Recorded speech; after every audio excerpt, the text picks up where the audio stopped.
Hey, how's it going, everybody? This is Justin from the band Process of Fusion, and you are listening to the Band vs. Artist podcast.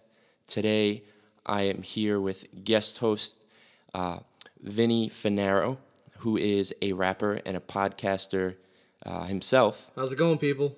So that's Vinny, and we are here with special guest Speech Thomas, MC from the group Arrested Development, and hopefully, or knowing, I know that Speech is going to tell us some good things about music and just life in general. How's it going, Speech? Say what up to the listeners. I'm doing good. You know what I mean? Today is the day that Prince passed away, and that obviously means a lot to me. It's been very emotional, but I've made some resolutions as well because of his life and because of his artistry, and because of his death. So I'm doing pretty good all in all. So it's a good day. I'm appreciating the fact that I'm still breathing and still able to contribute to this plane, to this world. Yeah, man. And your contributions go back quite a long way. So I guess just for the intro and maybe for our listeners, tell us a little bit about who you are, what you do, and what is your relevance in the genre of hip hop. Well, who I am is Speech. I'm lead vocalist of my group, Arrested Development. I also produce the music for most of our stuff, and I write the lyrics. We perform it throughout the world. I'm also a solo artist, so I do solo albums starting in 1996 to this day. I've done a lot of solo projects and a lot of collaborations with some amazing musicians around the world. This year, God willing, I'll come out with a collaboration with a group called the Yoshida Brothers out of Japan, who Nice. both of these brothers play the shamisen, which is the traditional Japanese guitar, basically. And it's almost like a lap guitar. That's cool. And they're amazing, and we did a collaboration together. Arrested Development, my group, we just released 2 albums 2 months ago in February for Black History Month. And excited about that. And, so as far as our relevancy, some of the titles that have been given to us that I'm very proud of is VH1 named us one of the top 100, bands of all time. That's awesome. Yeah, Rolling Stone named us Band of the Year in 1993. We've won Grammys, we've won MTV Awards and Soul Train Awards and NAACP Awards and other things. But, obviously how relevant we are, how not relevant we are is less something that I can really say. It's something that people would have to say. I know for me personally, the band is extremely relevant in my spirit and what I think is beautiful music and worthy music. I think we're extremely relevant. Right, and that's awesome. And one word that you forgot in there that people call you guys is I often hear Arrested Development and the word legendary paired together. But you were being humble. Well, I don't know. It's like to me on a day like this when people are calling Prince legendary, and I thoroughly agree with it. Whether I'm legendary or the group, it's questionable. I feel like, we're far from that, but definitely have made some type of footprint. So I'm very grateful. Prince is like the ultimate legend. Yeah, he's an enigma, an enigma of a legend. He's in a class of his own. I totally agree with that. Well, I guess since we're talking about Prince so much, instead of saving it for last, let's talk a little bit about Prince now. I mean, you say he is your favorite artist or one of your favorite artists. What is it about his music that has sort of resonated with you and touched you in a way that inspires you? Well, unlike those who say he's one of their favorite artists, he is my favorite artist. So that gives you an idea of how much he's made an impact on me. But second of all, his music constantly inspired and challenged me. It was very conflicting listening to it. Some themes disagreeing with, some themes thoroughly agreeing with, and yet the musicality, the melodies, the sensibility of the pop sensibility, the musical sensibility was so compelling and so undeniable that it forced me to have to reckon with it. So it's sort of like having,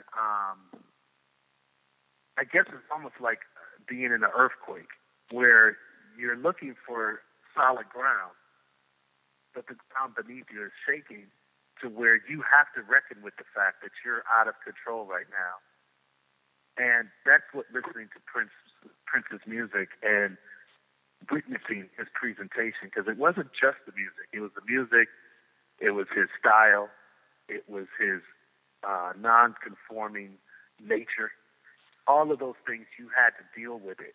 And you could try to find solid ground while listening to it, but if you tried, you just would be unsuccessful because it was always shaking up your preconceived thoughts and your sort of safe zone. So, yeah, it's very, very compelling.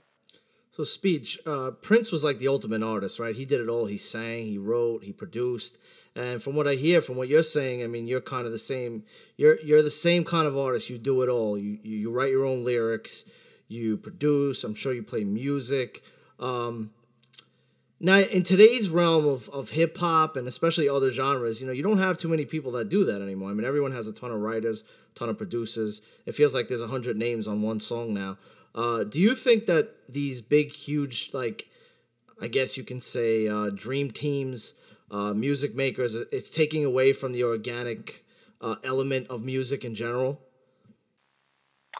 Of course, I don't think that they personally take away from it, but I do think that the industry's insistence on relying on those same dream team producers takes away from it. So in other words, I'm not faulting the producers for being extremely talented and doing what they do. I do fault an industry that insists on giving them more and more projects and not lifting up individual artists around the world that are creating their own soundscape and their own vision for their music. Because I think that when you allow individuality to be lifted up, we have such a colorful landscape. And it's so inspiring. In hip-hop music, we called ourselves the golden era from late 80s to early 90s. Yep. And during that era, you had everything from the soundscapes of the Bomb Squad with Public Enemy, but everyone didn't sound like that. So then you also had the soundscapes of Dr. Dre in the West Coast, and you had, MC Hammer coming out of Oakland, and 2 Live Crew coming out of Miami, mixed with everything else. So so you just had all of these musical soundscapes, and they all were unique. They all had their own take to it, and that's what made it so absolutely exciting and vibrant. And so today, I do feel that things are too narrow. Right, and like even I was watching a documentary recently, Off the Wall, about Michael Jackson, and I didn't realize how much input he really had in his music. I mean, it was amazing the things that he put together in the studio.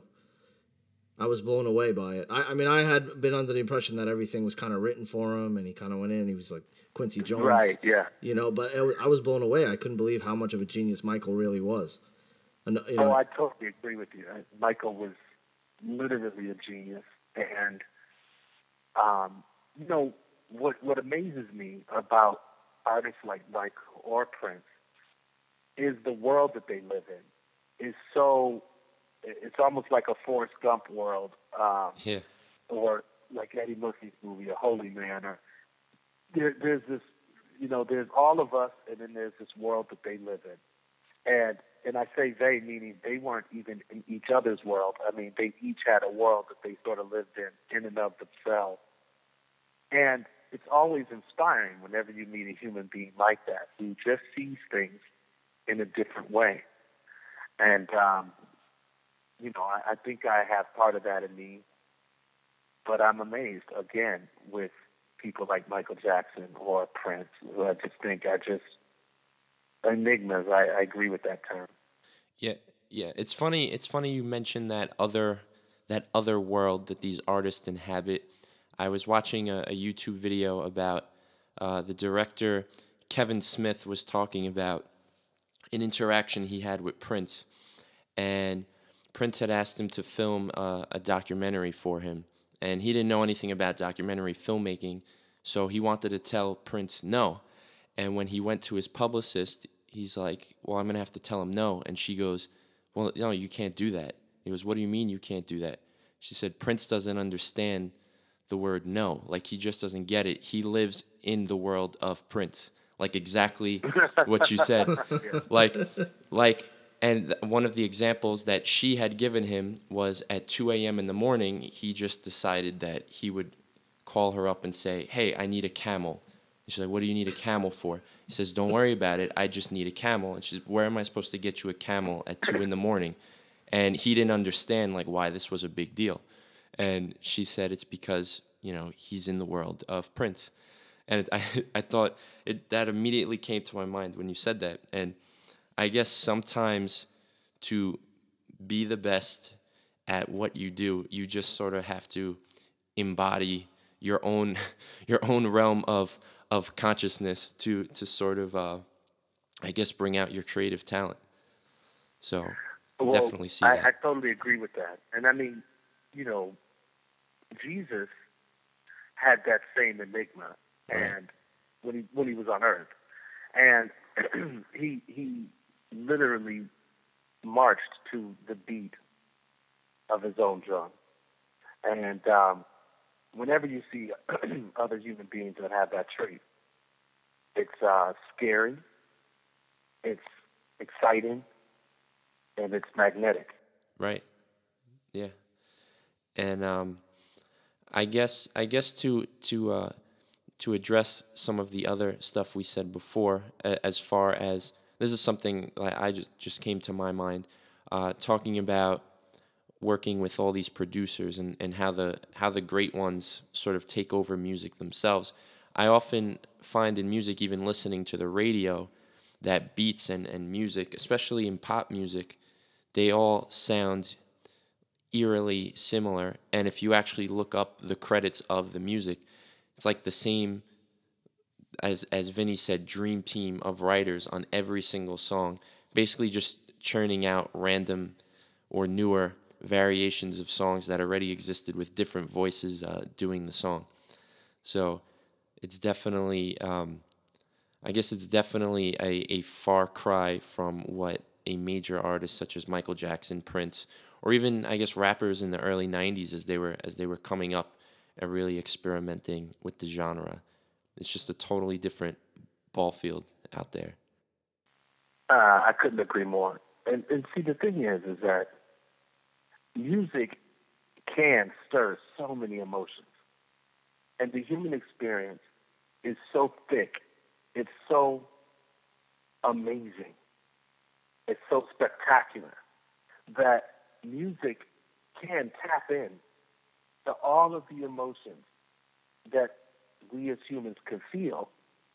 And so when we start churning out song after song with the same basic emotion, the same basic energy, then we're denying much of the human experience and we're taking it out of the realm of popular music. And that to me is sad because music can stir so many emotions. And so there's a lot of room to experiment, to express, and to get out there. And the world is better for it when we do that. I think that we're a more full and holistic human race when the music is more full and more holistic and more encompassing of all the emotions and all the colors and the textures that are out there in this world. It is a better world when that happens. speech in hip hop. I mean, hip hop is kind of its own animal, right? It's like a culture. It's more than a genre of music. Would you agree with that? I do, yeah. And do you think that? I mean, I don't know about how it was when in the early '90s. I think I have an idea, but today you have a lot of rappers getting quote unquote help from writers and other rappers and things of that nature. Do you think that that takes away from the actual art form of rapping? And yeah, I mean that's basically what I was trying to say. What do you think about that? Um, it's interesting. I see it both ways. I see it just depends what kind of artist you're wanting to be. For instance, Michael Jackson was one of the greatest artists to ever live, but many of his songs were written by other people. However, if anyone else would have sang that song, it would not have been as dynamic and as amazing as Michael singing it. Right. Not to mention just singing it, Michael was able to be the perfect vessel for a song. So, in other words, Thriller was written by Rod Temperton, who was a part of the amazing group Heatwave. But if Rod Temperton or Heatwave would have done the song Thriller, they would have never done the recording as well as Michael. We never would have seen the video, which without that video, the world would not have felt the power of that song the way Michael was able to make us feel it. And I think of artists like Beyonce, and I say the same thing. There's some artists that, thank God, someone's writing for them because their gift may not always be in the writing. It may be in the vessel, and being the perfect vessel to make this song live out its full potential. And so I do understand that even in hip-hop, that can happen sometimes. I think Drake is a great example of that. I think there's others that are probably good examples of that. Now, on the other hand, there's artists like Prince, where the reason it's so compelling, or one of the reasons his music and his output has been so compelling, is because he wrote it all. He produced it. He sang it. And there's another aesthetic that comes with that type of artistry. And there's two different types of artistry, but both share the platform in being able to inspire people in different ways. And so I understand when it happens. There's some artists that I think it works really well for, and there's other artists that I personally think they should not do that a lot because it takes away from their authenticity. Is this something that you saw a lot in the '90s, or is this something that's more like modern in hip hop? In hip hop, it's very much a modern phenomenon because, in the early '80s to all the way to the '90s, early '90s, it was not very corporate driven. Hip hop was still proving itself. It was still forming, and so, by all means, there was no writing teams that were willing to even invest in the music at that point, to a large extent. I mean, of course, you have Rick Rubin, and you have him helping out Run DMC with sort of their rock element and helping them to expand their catalog to reach various markets. But outside of those types of collaborations that happened here and there, it was very much an organic, creative process that was, usually the very people that you saw on the cover of the record were the people that were very much creating the soundscape. Right. And I think it speaks a lot, too, that there also wasn't super groups of rappers or huge rappers really to co-sign some of these up-and-coming guys like it happens now. Like, just going from Birdman, who brings on Lil Wayne, from Lil Wayne, who brings on Drake, and people just kind of go on the line like that. In the 80s, you just had to do it yourself and hope it worked. There wasn't anyone really there to be your big brother yet when these groups were still developing, and even the genres and the styles between, what you guys did in conscious rap, what the West Coast doing was in gangster rap, more of the party rap like a Beastie Boys and the rock element. So everyone was still trying to figure out what they were good at, not trying to develop other artists and, adding more competition for themselves, I think. Well, in general, there's Yeah. always exceptions to that fact. I mean, there was, gosh, I'm forgetting his name right now, the producer for Salt and Pepper would then go, Herbie Lovebug, he would then go ahead and produce Kid and Play, who would then bring on Chub Rock, and Full Force would do the same with UTFO, and they would bring on, Lisa and the Cult Jam and all of these various different groups, and they were all produced by sort of, like Herbie Lovebug was the super producer, and same difference with Marley Marl with, MC Shan and LL Cool J and Big Daddy Kane. So there was that type of element that was happening in the late 80s and the early 90s, but there was also that other side, and, where Tribe Called Quest was producing much of their own material, De La Soul was producing much of their own material with Prince Paul, and Jungle Brothers was producing a lot of their own material, but yet they were friends and they would help one another, but they still had their own particular sound. So there's a lot of stuff going on across the board, but now, unfortunately, in my opinion, most of the music is more of an assembly line, and not only just from, you got your all-star producers doing the music, but in hip-hop, for instance, and maybe other genres too, there's assembly line of what needs to be in your album. You got to have a dance cut. You got to have this cut. You got to have that cut. And so there's a lot less originality in even the album concept. They're really looking at it from a more corporate analytic standpoint as opposed to a strictly artist output standpoint. And I don't think that assembly line mentality even works half the time. And you see these rappers that come out with an album, and they're like, this is my radio cut, and it doesn't work. Like, people don't like it. And then you see people like, I think an example of someone who did it really right was J. Cole, his last project. He kind of just made what he wanted to make, and now he's got records working on the radio. He's got a great album. I just thought he did an amazing job with that project. Yeah, I agree. And another artist would be Kendrick Lamar, who's done a really good job. Kendrick, too, yeah. And, doing some compelling music, but not necessarily fitting the formats of all the different things. Right, and I know one thing that we spoke about when I interviewed you, I think last month or so, was we kind of talked about that shift of the conscious rap into the gangster rap that eventually drowned out the conscious rap, and now that conscious rap is coming back. Why do you think that people are more, I guess, willing and open to hear more of a message in their music rather than, I guess, what's been the norm or the mainstream of hip-hop? Or even, I guess in some ways, some of that conscious rap is becoming the mainstream of hip-hop. Why do you think the shift is happening? I'm not convinced that it's happening. I do think that there has been some exceptions to what I think is primarily party, pretty simplistic,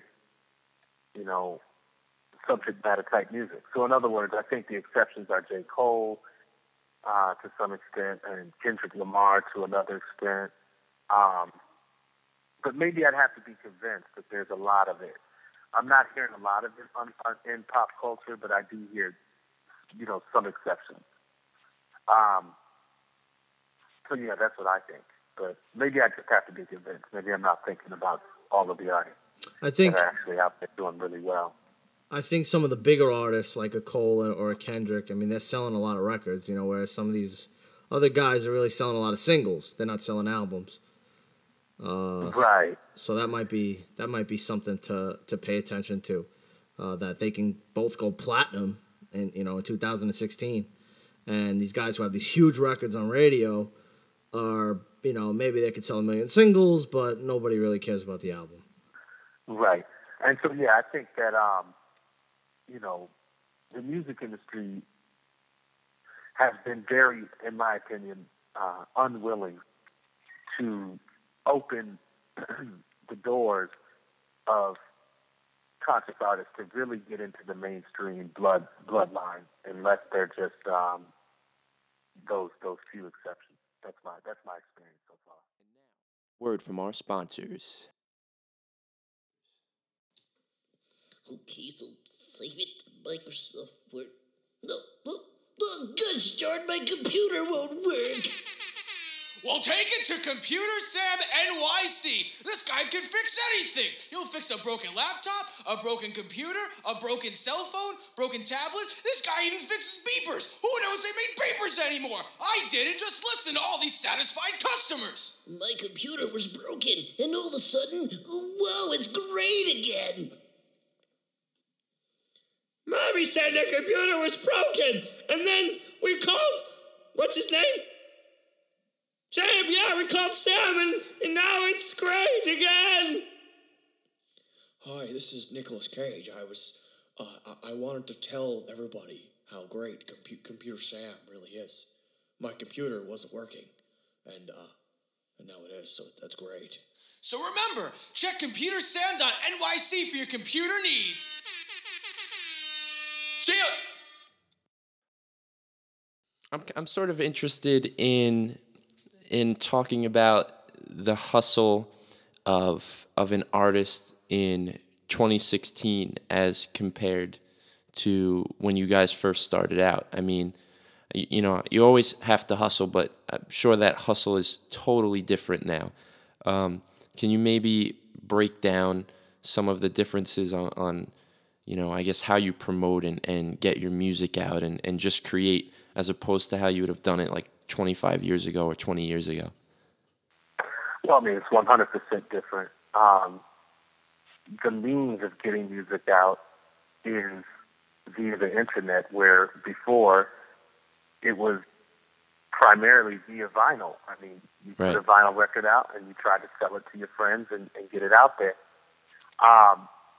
And you had to have a label if you really wanted to reach the world. I mean, it's as simple as that. There was no way to do it otherwise.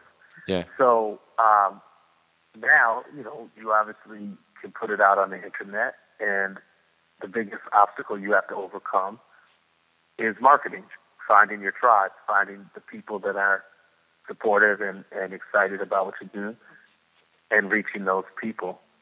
The other difference is it's a lot more do-it-yourself. I mean, I do pretty much everything for Arrested Development. When it comes to marketing, I deal with Instagram, I deal with Twitter, I deal with Facebook, I deal with our website. I put up stories. I link things to other things. I tell people about it. I have a publicist as well, but I mean, I lead the way in that effort. So it's a lot of do-it-yourself, a lot of really hands-on. And that's very different from the 90s. In the 90s, there was the machinery, and your goal was to try to get someone to back you and to sign you so that you can jump into that machinery. And don't get me wrong, in the 90s, I had to have all the meetings and marketing meetings about how do we market Arrested Development. I had to think about those things, and I had to share that with EMI, who was a monster corporate entity in the music industry, but they didn't know how to do hip-hop because it was relatively new, and we were one of their first, well, actually, we were their first hip-hop signing. I mean, it was us, Gangstar, and a little after us was D'Angelo, which, of course, was not hip-hop per se, but neo-soul. So, yeah, very, very much a do-it-yourself time period. Yeah, now you even have crowdfunding where you basically put the answers into your audience's hands, and you say, "Hey, I need a new record. Let's try to raise money." And a lot of those artists have been very successful, and people have reached 200% of their goal, and they're able to do even more things. And I guess it just creates. I think overall it helps create a better product because the fans are actually getting exactly what they want from the artist in a way, and it's giving the artist the means to really reach the ears and the eyes that they're trying to get their audience to. I think it's really cool, honestly. And also what it does is it allows the fan to be invested in the music before they even hear it. Yeah. And that's a beautiful thing. I mean, they're invested in the progress, in the process.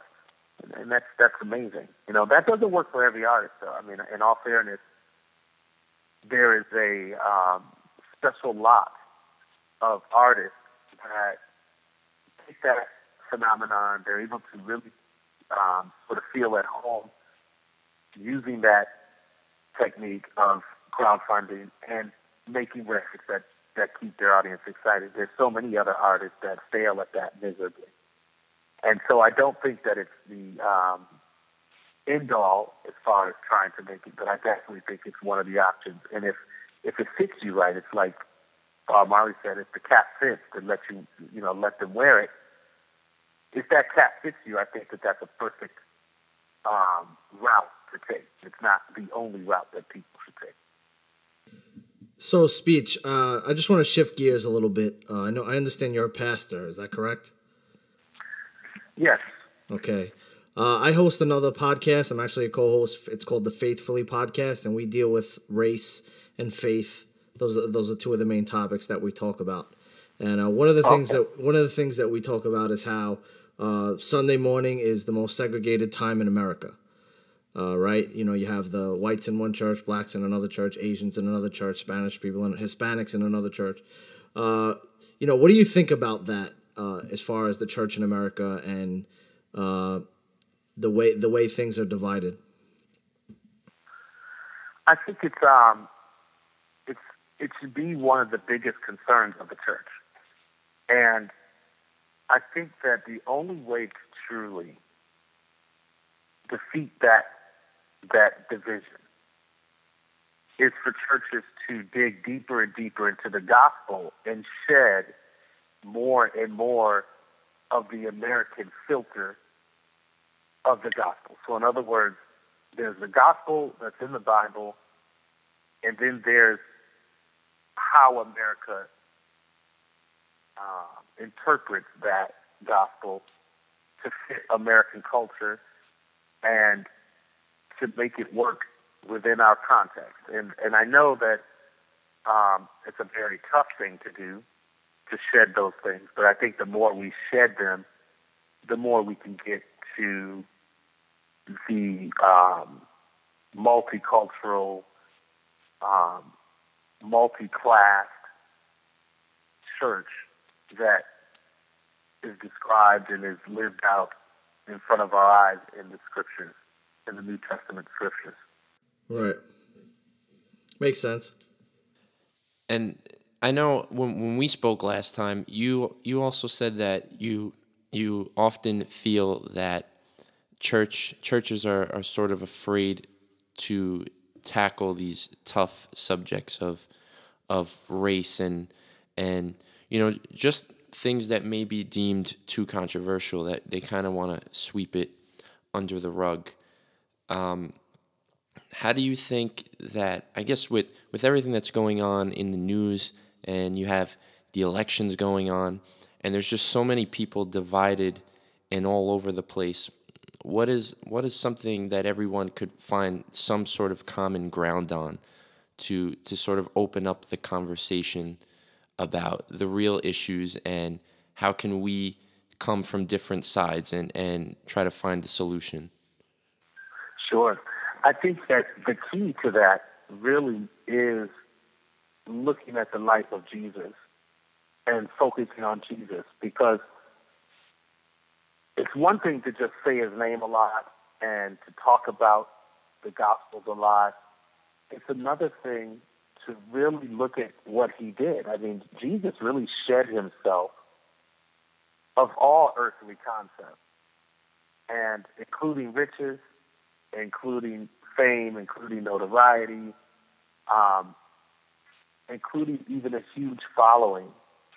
He shed himself of all of those earthly trappings and made himself nothing so that he can do the will of God. And that's a very radical concept. I mean, our churches are very preoccupied with finding ways to fit into the community, finding ways to not turn off the community, finding ways to be cool to the community, finding ways to embrace or hopefully have the community embrace the church, finding ways to not feel weird to the community.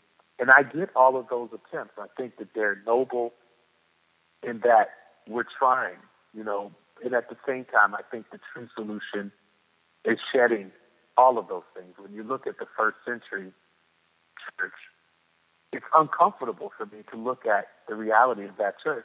They didn't believe, from what I can read at least, they didn't believe in being in the military. They did not believe in being police officers. They did not believe in politics in any form or fashion. They did not believe in acting or actors, in the arts in that regard.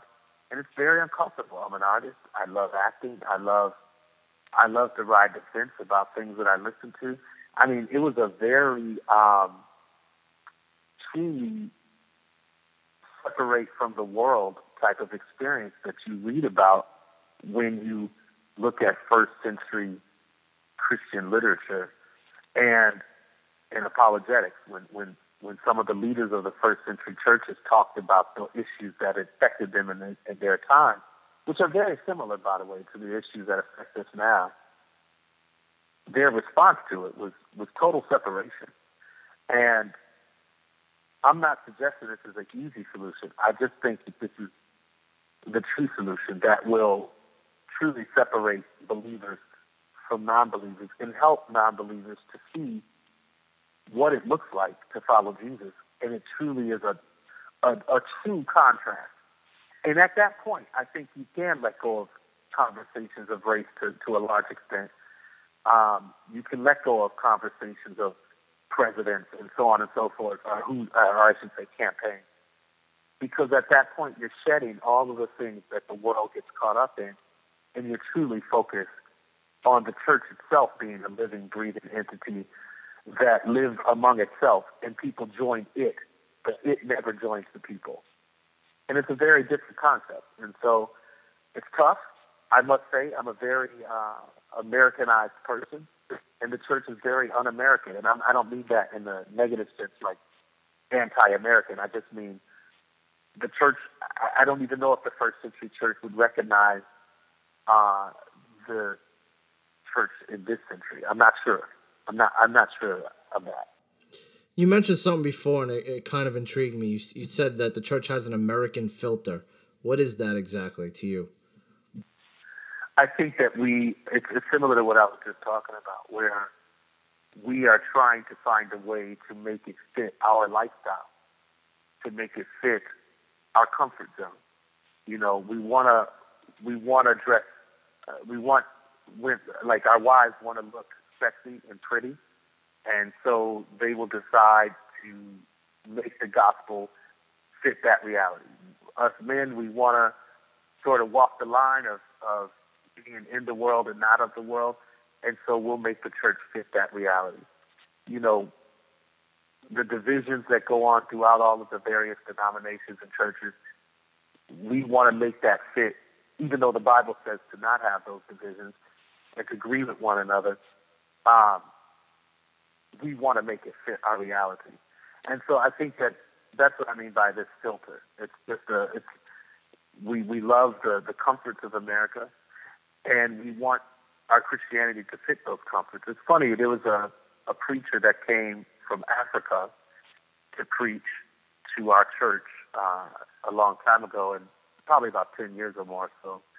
And he said, coming straight from Africa, he's not American, he said, I'm very saddened for you all. And he said that I don't know how you can keep your faith. He wasn't judging us. He said, you know, I'm not suggesting you're not Christian. He said, but I wouldn't be able to make it in this culture because, similar to how Jesus said, it's easier for a camel to fit through the eye of a needle than for a rich man to get into heaven. Now, we can filter that scripture away and make it seem maybe we're talking about Bill Gates or what have you, but the truth of the matter is every one of us, even the poorest of us in America, are among the 1% of the richest on the planet. Yeah. So True. we all, as Americans, have this filter that we're really going to have to take another look at to determine if, number one, if we're even saved. I hate to say that because I think that grace is big enough to cover our misunderstandings or our shortcomings. And yet, at the same time, if not that, then to definitely reconsider if we're pulling everyone to Jesus the way that Jesus did in the first century. Yeah, that's good. That's really good. Yeah, I mean, let's shift. I just want to shift right back to hip hop real quick. Arrested Development. You guys come from the era of like Tribe Called Quest and De La Soul. Early '90s. It seemed like at that point in time there was a little bit of a conscious boom. Who are some of the groups that you toured with, and do you have any like funny stories that you can tell us?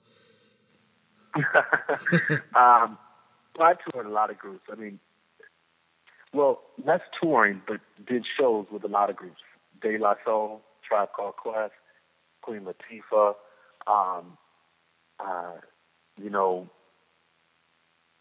Disposable Heroes of Hypocrisy, which is Michael Franti's former group before he went solo with Spearhead and with Spearhead. And, gosh, I mean, a lot of amazing, Gangstar, we toured with Gangstar. A lot of incredible memories with all of these bands. One that was humbling for me is we did the Hot 97 Jam, Summer Jam back in 93, I think it was, maybe 94. And yeah, that's big out here in New York. I'm sorry, what you say? I said that's huge out here in New York. Yeah, exactly. And it was somewhere in Jersey in one of the big arenas there. And it was incredible. And we were one of the headlining bands, but Wu-Tang was becoming very huge at that time. And the tide was changing from sort of this Bill Cosby, different world, Arrested Development, Malcolm X, Spike Lee type of thing to a more gritty, Shaolin, Wu-Tang, Biggie, hustlers, the cats on the block, the drug dealers, wanting their stories to be told, and wanting that side of urban and black life to be lifted up. And we were in the crosshairs of that. And so we get on stage. Right before us was Tribe, Busta, Gangstar, De La, some of our most celebrated hip-hop heroes. And we get on stage, and the entire, I'd say probably 80% of the arena boos. Now, we haven't played a note, so it's not as if our show was less than good. It just was like boo, boo, boo. And I realized that, number one, I was laughing literally on stage during this talk because I realized, well, first of all, we had been booed before numerous times throughout our career. And second of all, I realized that, okay, the tide has changed right from under us. And people no longer want to hear positive hip-hop. They want to hear something else. They want to hear whatever. And so it was one of those hang your head low in shame type of moments. It wasn't funny. I know you asked for a funny one. I'm sorry. But it's still a good one. We got backstage, and after being booed by that huge crowd, it was really tough to be in front of our idols because we realized that, wow, we usually tear it down and tear the place up, and yet this particular night, our idols got to see this, and I was like, oh, Lord, so head hanging low situation like that. Did you guys still perform, or you just kind of left the stage? No, we actually did. We performed. That was our thing. I believe in doing what I'm obligated to do. If we're supposed to do a 45-minute set, we're going to do all 45 minutes, even if we're not getting good love. It's just something that I believe in. So That's exactly what we did, and we finished our set and left. But it was a very tough night. That was Yeah. a heck of a lineup. Amazing lineup, and in fact, before we got on, I spent my time in the audience just having a ball listening to a lot of my favorite groups. Yeah, I would have forgot that I was even performing if you had all those artists. I You know, it's right? your time to go. Oh no, I'm having a good time. Exactly. And we'll apologize on behalf of Wu-Tang because we're in Staten Island right now. So There you go. There you go. Yeah. Yeah, I've actually Yeah, been in the well, it's studio much- with some of those guys. Shaolin, that's what we're representing right now. Yep. Well, I will say, in all fairness, it wasn't their fault. It just was the tide changed. Tide changed. I'm sure some of them are fans of yours and vice versa. I'm sorry, what'd you say? I said I'm sure some Wu-Tang members are fans of yours and then vice versa. Oh, well, I definitely am a fan of so much of what they do and have done. And, yeah, I'm sure that they're fans of us to some extent or another. They have to be. It's, mean, it's essential. Like people don't know, but like Biggie was like a huge Tribe Called Quest fan. You said, am I a huge... No. I mean, like people get the impression that sometimes gangster rappers don't like positive rap or conscious rap. But then you see stories about Biggie loving Tribe Called Quest, and Jay-Z always he sings some of their rhymes in his songs. I mean, if you appreciate good hip hop, you can. It doesn't matter what type of artist the artist is.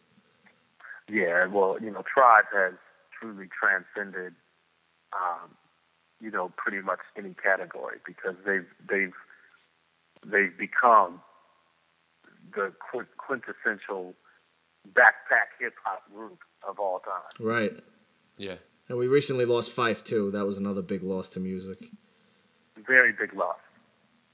Yeah, it's 2016 is the year, man. It's just one after another. It's crazy. But I guess on a final note, speech. Why should everybody participate? And this is gonna sound like it's left field compared to everything we're talking about. But why should everybody go out and participate in these upcoming elections? Why do you feel like it's important for people to be informed and involved?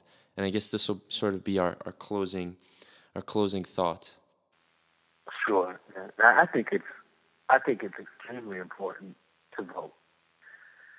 And for many of us, women, black people, we weren't allowed to vote for centuries in this country. So that's one reason alone that you need to be a part of the process. But the second reason is that Martin Luther King said it best: if you are not for the solution, then you are for the problem, whether you intend to be or not. If you're not helping, if you're not getting involved, then you are choosing a side, and you're just simply choosing the side of the oppressor or the people that are doing wrong in your eyes. So you've got to get involved. And I hear people say all the time, well, I don't like any of the candidates. Well, that's fine. But choose one that you feel is the best, that represents the most of the issues that you particularly are concerned about, and vote. Because when you simply don't vote, that inaction is an action. And so silence is extremely loud. So people need to speak up and vote and make sure you utilize that process. All right, and we covered and talked about a lot. So anything else you'd want to add to this conversation or plug or talk about? No, I mean, of course, definitely want to plug both albums. And we're very excited about this music. It's beautiful music. It's special. And changing the narrative. And This Was Never Home are both available on avtheband.com.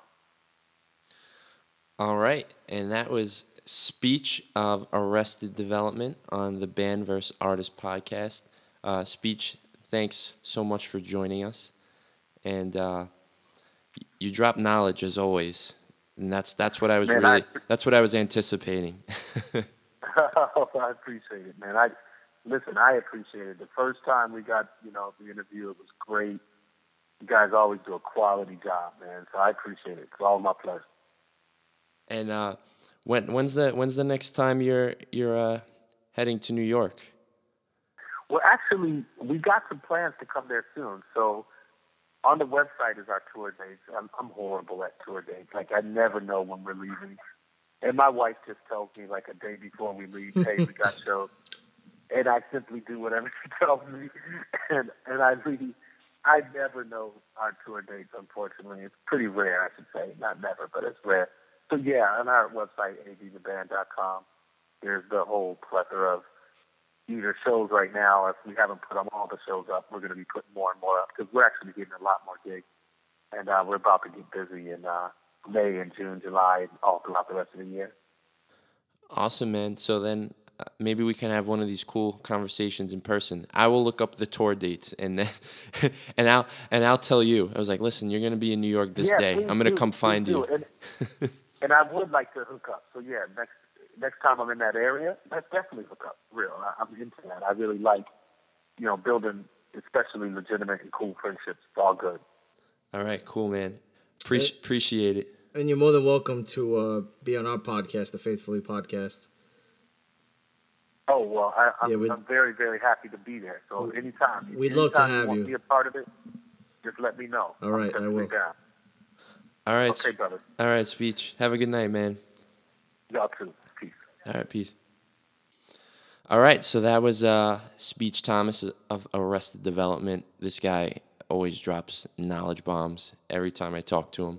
Yeah, he was dropping gems on you, man. Yeah, he was dropping bombs on him. He was dropping gems. But, yeah, and special shout out to Vinny, who goes by the rap name Vinny Jet, for joining me on this. Kind of, I guess not really spur of the moment. I gave you a little bit of a heads up. But Patrick and Dylan, obviously not here today. They can't have a good classic hip hop conversation. They're rock people. Yeah, so, you needed a rapper's touch on this one. Yeah, I needed a little bit of the Jet. I'll be glad to come back anytime when you're interviewing rappers. Yeah. Or R&B singers, or it's funny. Whatever you want, pretty much. I'll tell this story for Dylan. Dylan's dad is an OG, and if you go in his car or his truck, he actually has cassette tapes of NWA and Public Enemy. Wow. That he listens to on cassette. Wow. And Dylan listens to it too. All right, this is gonna make me sound old. I have cassette tapes too. Yeah, we all got. Not of NWA, but like we got cassette tapes places, and Patrick's a big fan of hip hop. But yeah, I needed a good touch on this one, but you need like the hip hop freak nerd that I am. Yeah, on this one, yeah. And me and Vinny have an interesting relationship. We spent about 4 years together in a place that I won't name. Do we have to talk about that? That wasn't so bad. It was a job that taught us to cut our teeth in the field of journalism, and now we don't work there anymore for various reasons, but. Now we get to do really cool things in our free time. It's actually one reason, but it's okay. Yeah, it's one reason. We were laid off, but now we have all this cool time. Pretty much. Now we have all this free time to make podcasts for no money, but have cool conversations with people like Speech and people that we respect. But yeah, Vinny and I are writers. Vinny and I are musicians. We had a little label thing going on for a little bit. But, for a hot second. Yeah, it was a year. So I'm actually gonna hand it over to Vinny and put him on the spot. Vinny, talk about some of your music and what you have going on. I'm giving you this platform at the end of the Band vs. Artist podcast. This is amazing. Thank you so much. No, seriously. There are hundreds and thousands of people listening to this. No, I appreciate it. Even if there's like 5, it doesn't matter. So my name is Vinny Jet. That's my rap name. Not even really my rap name. That's actually my nickname. Like, people call me Jet growing up, and it just became my MC name basically. I've been a rapper for about 10 years, and kind of make like positive hip hop. I just like to rap, write songs, make hooks, and I like good beats. And it's not really anything specific. I love hip hop, and I'm also a journalist, and I am part of a really cool podcast. It's called the Faithfully Podcast. Myself, Keisha Boston, and Nicola Menzi.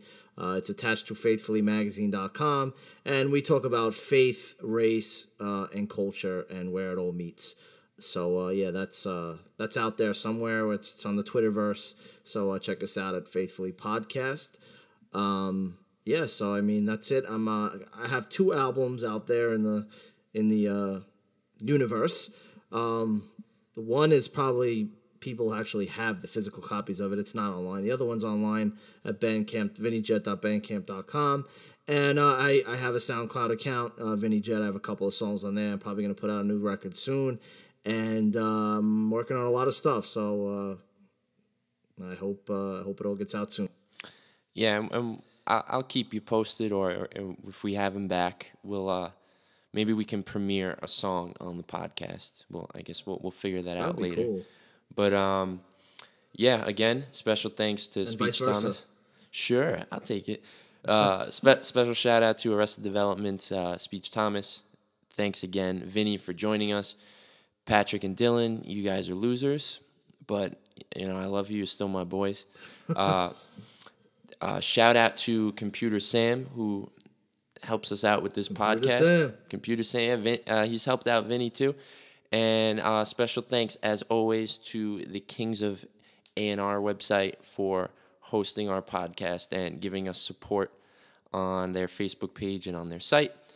Kings of A&R is a place for tastemakers and people who are interested in music to go check out the up-and-coming next people in music, and just to learn general information about being an artist. Dean Kramer is the guy who runs that, and he works with a lot of very talented people and I've gotten to do social media for him. So thanks, Dean and Kings of A&R, Computer Sam. Thank you all for listening. We're going to be adding the podcast to SoundCloud in addition to Bandcamp and YouTube and various other places that you hear this. If you are interested in sponsoring, endorsing, or just hitting us up with questions about the podcast and how you can get involved, you could tweet us at POF_band. Send us a message, tweet us, do whatever. Find us on Facebook. You can hit us up, and we'll talk. We'll make it happen. So again, this is Justin. I'm in the band Process of Fusion. My bandmates are not here, but I'm here with Vinny Jet, the rapper. Flat leavers. And again, thank you for listening to the Band vs. Artist podcast. I will see you all next week. Peace.